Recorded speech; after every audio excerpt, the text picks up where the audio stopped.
在高雄小連線台人的74歲嫌犯張介宗，2023年到24年之間，甲伊大嫂在內3個婦人人害死，檢方依照殺人罪甲伊來起訴，求刑3個死刑。專案經過高雄地方法院國民法官庭審理了後，下晡作出宣判，改判3個死刑，褫奪公權終身。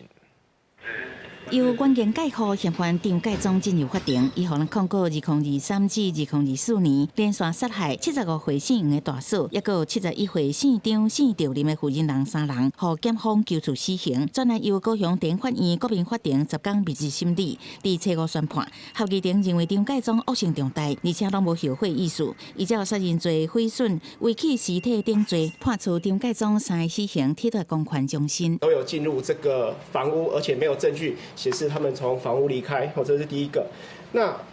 不久，他們就被通報失蹤，那也發現找到他們的屍塊，這是第一個。那再加上被告的房屋，就是存有大量這3位被害人的這個血跡及 DNA。有幾落被害家屬嘛出庭聽判，宣判了後，因真生氣，為邊啊衝起哩要對拍張介宗，現場真亂，出動真濟的法警控制現場。我想這是最低度的，也是法院所能做的，對於被害人家屬的慰藉。對，那當然依法他必須要，法院需要幫被告提起上訴。那我們也希望高等法院以及最高法院可以盡速維持原來的判決，那盡快執行這個事情。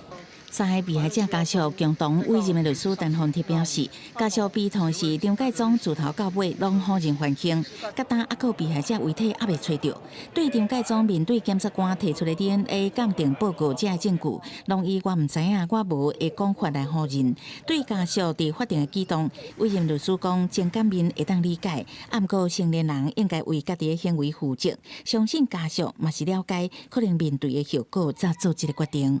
記者採訪報道。